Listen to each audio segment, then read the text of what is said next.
অর্থাৎ বেসিন কি বা বেসিনের কাজ কি, বেসিন কিভাবে স্থাপন করা হয়।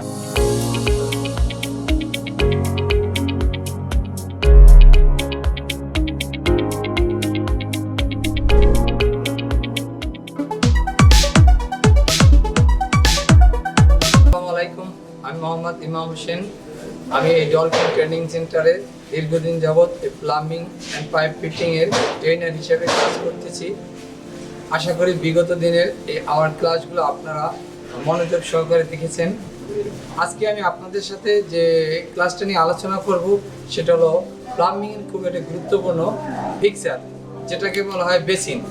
অর্থাৎ বেসিন কি বা বেসিনের কাজ কি, বেসিন কিভাবে স্থাপন করা হয় এবং কেন করা হয় সেই সম্পর্কে আমি আপনাদেরকে একটু বলবো। বেসিন কি অর্থাৎ হাত মুখ ধোয়ার জন্য, অর্থাৎ আমরা খাওয়ার পরে বা যে হাত মুখ ধুই যে পাত্রটার ভিতরে সেটাকে বলা হয় বেসিন। আর এই বেসিন কেন, অর্থাৎ বেসিনে হাত মুখ ধোয়ার জন্য ব্যবহার করা হয়। তাহলে আসলে কি বেসিনের আমাদের দুটো টাইপের বেসিন আমাদের আছে। সাধারণত আমরা এখানে প্যাডেস্টাল টাইপ বেসিন, তারপরে ওয়াল হ্যাং টাইপ বেসিন, আর এই দুইটা টাইপ আমরা সাধারণত এখানে ব্যবহার করি। আর এই আজকে যেটা আমি আপনাদেরকে দেখাবো সেটা প্যাডেস্টাল টাইপ বেসিন, অর্থাৎ সেটা কীভাবে সেট করে। এখন আমি যেটা আপনাদেরকে বলবো এই বেসিনের যে অংশগুলো সেগুলো আমি আপনাদেরকে দেখাবো। আর দ্বিতীয় হচ্ছে যে বেসিনটার যে পার্টসগুলো আছে সেগুলো কীভাবে বেসিনের ভিতরে সেট করে সেটা আমি এখন আপনাদেরকে দেখাবো। এরপরে আমি যেটা আপনাদের সাথে করব, আসলে বেসিনের একটা নির্দিষ্ট স্ট্যান্ডার্ড মাপ আছে, সেই মাপটা কি, অর্থাৎ বেসিন সাধারণত 34 থেকে 35 ইঞ্চির ভিতরে হাইটে থাকে বেসিন। আর এর উপরে আপনার যে গ্লাস সেল সেটা থাকে 41 ইঞ্চি উচ্চতায়, আর যেটা লুকিং গ্লাস সেটা 48 ইঞ্চি উচ্চতায়। অর্থাৎ এই তিনটা স্থাপনা একটা বেসিনের উপরে আমাদের একটা সেট হিসেবে থাকে। তাহলে আমি আসলে আপনাদের এই সবগুলোই দেখাবো। তা আমাকে দেখতে হবে আসলে জায়গাটা সমতল আছে কি না। আমি এইটার নাম প্যাডেস্টাল, অর্থাৎ এটার উপরে এই বেসিনটা দাঁড়াবে। আর এই বেসিনে দেখেন এটা ছিদ্র আছে, একটা ছিদ্র আর একটা ছিদ্র, অর্থাৎ এই ছিদ্রটা এই প্যাডেস্টালে বসানোর পরে এখানে স্ক্রু দিয়ে, অর্থাৎ এখানে ছিদ্র করে মেজারমেন্ট অনুসারে এটা কতটুকু আছে সেটা আগে করতে হবে। যেমন আমি একটা এখানে দাগ দিলাম বেসিনের, এই যে মাঝখানে আমি একটা দাগ দিচ্ছি, দেখেন যে এটা সোজা একটা দাগ। আমি বেসিন এখান থেকে 34 থেকে 35 ইঞ্চিতে যাবে, তারপরে মাঝখানে একটা দাগ দেবো। দেখেন এই যে এই দাগটা আমি এখানে দিচ্ছি। হ্যাঁ, এখন দেখেন এখান থেকে আমি আবার একটা দাগ পাবো, যেটা সমানভাবে বোঝা যাবে কোথায় এইখানে এবং এইখানে পানিটা যদি সমান থাকে। তাহলে আমি এখান থেকে একটা দাগ দিলাম, দেওয়ার পরে দেখা যাবে যে এই বেসিনের এই যে মাপটা, বেসিনটা কতটুকু আছে। অর্থাৎ বেসিনটা যদি আমার এই 20 ইঞ্চি, তাহলে আমার এদিক থেকে 10, এদিক থেকে 10, আমি মাপ নিলাম এদিক থেকে 10 ইঞ্চি এই, আর এদিক থেকে 10, এদিক থেকে 10 এই, অর্থাৎ আমার বেসিনটাই। এখন আমি দেখলাম এই ছিদ্র থেকে এইটার সেন্টার কত, 9, তাহলে 4 8 4.5 করে নিতে হবে।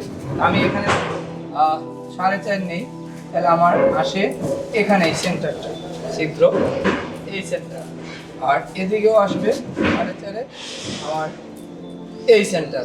অর্থাৎ আমি স্ক্রুর লাগানোর দুইটা সেন্টার আমি পেয়ে গেছি। তারপরে এখন যেটা করতে হবে, আমার এই বেসিনটার জন্য আমার ফ্লোর থেকে আমরা বেসিনটার উচ্চতা থাকে 34 থেকে 35 ইঞ্চি। আমি একটু ধরে দেখি আসলে বেসিনটার উচ্চতা কত। 34 থেকে 35 ইঞ্চি। এই দেখেন 32, 33, 34, আমাদের সাধারণত 32 ইঞ্চি যে 30 থেকে 34 এর ভিতরে থাকে। তো এটা আমাদের হয়তো প্যাডেস্টাল যেভাবে থাকবে, এই প্যাডেস্টাল বেসিন প্যাডেস্টাল যেভাবে তৈরি করা থাকে সেই উচ্চতায় এখানে বসে। এটা উঁচু বাড়ানো কোনো জানে, যদি প্যাডেস্টাল না হইতো, যদি ওয়াল হ্যাং হইতো, তাহলে আমাদের একটা নির্দিষ্ট মাপে আমরা দিতে পারতাম 34 থেকে 35। এখন আমরা এখান থেকে যে জিনিসটা করব, এই বেসিনের উপরে আমাদের একটা লুকিং গ্লাস থাকে, সেইটার মাপ হলো 41 ইঞ্চি। গ্লাস সেলফ থাকে, গ্লাস সেলফের মাপটা হলো 41 ইঞ্চি। আমি 41 ইঞ্চিতে একটা দাগ দিলাম এই, এবং এই দাগ বরাবর আমি একটা দাগ টানবো 41 ইঞ্চিতে। এই যে দাগটা টানতে হবে, আমি 41 ইঞ্চিতে একটা দাগ টানলাম এই। এটা আমাদের গ্লাস সেল, অর্থাৎ গ্লাস সেল মানে যেখানে সাবান দানি, শ্যাম্পু দানি এগুলো রাখা হয়। এরপরে আসি আমি এই গ্লাস সেল থেকে আবার 7 ইঞ্চি উপরে হবে আপনার টোটাল 48 হবে লুকিং গ্লাস। এই 7 ইঞ্চির উপরে আমি এটা দাগ দিলাম এখানে 7 ইঞ্চিতে এই, অর্থাৎ এই পর্যন্ত হয় লুকিং গ্লাস। অর্থাৎ এই দাগ পর্যন্ত আমার যাবে লুকিং গ্লাস। এই দেখেন এই, তার মানে আমার এই বেসিনের সাথে এই বেসিন হলো, বেসিনের পরে গ্লাস সেল যাবে, গ্লাস সেল পরে লুকিং গ্লাস। অর্থাৎ এই লুকিং গ্লাসটা এখানে থাকবে যাতে মানুষের বেসিনে হাত ধুতে আসে যখন, বা যেন তার ফেসটা যেন দেখতে পারে, এটার জন্য এই লুকিং গ্লাসটা দেওয়া হয়। আর গ্লাস সেলটা দেওয়া হয় এখানে শ্যাম্পুদানি, সাবান এগুলো রাখার জন্য। আর বেসিন তো আমাদের স্বাভাবিক ক্ষেত্রে এখানে যেভাবে বসানো হয়, অর্থাৎ বেসিনটাকে আমরা হাত মুখ ধোয়ার জন্যই ব্যবহার করি। এখন আমি বেসিনটাকে কি করব, আমার এই প্যাডেস্টেলের উপরে আমি বসাবো। দেখেন ইজিভাবে এটা সুন্দরভাবে নিয়ে আমার এটাকে ঢুকে, তারপরে কী করতে হবে, এই দেখেন এটা এটার ভিতরে যাবে, যাওয়ার পরে সুন্দর করে এই, এখন এভাবে আমি এই বেসিনটাকে এখানে করে দিলাম। এখন আমার কাজ হলো যে আমি দেখবো এই বেসিনটা লেভেল ঠিক আছে কিনা। দেখেন একেবারে এই পানিটা মাঝখানে আছে, তার মানে আমার লেভেলটা ঠিক আছে। আর এই আমি যদি দেখাই এদিকে লেভেলটা ক্রস করা, এইভাবে লেভেল ক্রস করা, অর্থাৎ আমি কয় দিকে লেভেল দেখলাম যে আসলে লেভেলটা ঠিক আছে। এখন আমি যদি দেখা যাচ্ছে যে এই যে কলটা, এই কলটা আমি দেখা যাচ্ছে যে আমার কি হচ্ছে, এটা বাম দিকে ছিল, এখন আমার কি এটা ডান দিকে। অর্থাৎ বেসিনের যে কলটা আছে সেটা সবসময় আমরা ডান দিকে রাখি, যাতে পানিটা সহজভাবে ডান হাত দিয়ে খোলা যায়। আমার মিক্সার হতো, যদি মিক্সার হতো তাহলে মিক্সার হলে বেসিনের দুই সাইডে দুইটা পয়েন্ট থাকতো। অর্থাৎ এই দুইটা পয়েন্ট থাকার কারণে এই মিক্সার যদি ব্যবহার করতাম তাহলে আমার গরম পানি এবং ঠান্ডা পানির লাইন এখানে আসতো। অর্থাৎ গরম পানি যদি হতো তাহলে বাম দিকে থাকতো গরম পানির লাইন আর ডান দিকে থাকতো ঠান্ডা পানির লাইন। এর কারণ হলো আমরা হঠাৎ করে যে যদি ডান দিকে খুলে ফেলতাম বা হাত দিতাম, হাত যে কোনো সময় পুড়ে দিতে পারতো বা বেশি গরম হয়ে যেত। এই জন্য মিক্সার যদি হয় তখন হবে ডান দিকে হবে ঠান্ডা পানির লাইন আর বাম দিকে হবে গরম পানির লাইন, যাতে যে হঠাৎ করে খুললেও সমস্যা না হয়। এখন আমরা এই বেসিনটা যে অবস্থায় আমরা আছে দেখেন, এইটা থেকে এই বেসিন থেকে আমার টোটাল এখানে 41 ইঞ্চিতে আমি দিলাম গ্লাস সেল এবং তার উপরে দিলাম লুকিং গ্লাস। এভাবে করে আমরা এই একটা বেসিন স্থাপন করতে পারি এবং তার লেভেলগুলো আমরা চেক করলাম, দেখলাম যথেষ্ট ঠিক আছে। এবং এটার সাথে আমি এই দেখেন এই যে কানেকশন পাইপ বা পাইপ, এটা এখানে আমাদের এই পানির লাইন যেটা মেইন লাইন, এই পানির লাইন আসে, এই পানির সাথে অ্যাঙ্গেল স্ট্রাকচারের সাথে এখানে কানেকশন থাকে। অর্থাৎ এই অ্যাঙ্গেল স্ট্রাকচার কানেকশন থাকার কারণে এটা থেকে পানিটা অবশ্যই এখানে এসে এই কল খুললে পানিটা আমাদের বেসিনে পাওয়া যায়।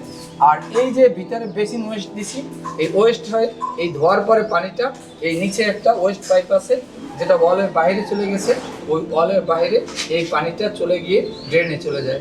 অর্থাৎ আমাদের বেসিন আমরা এখানে স্থাপন করে দেখালাম এবং কীভাবে এই বেসিনের সাথে কী কী থাকবে এবং কী কী জিনিস আমরা ইউজ করলাম, কেন করলাম, সবগুলো আমরা ডিটেলস এখানে আলোচনা করলাম।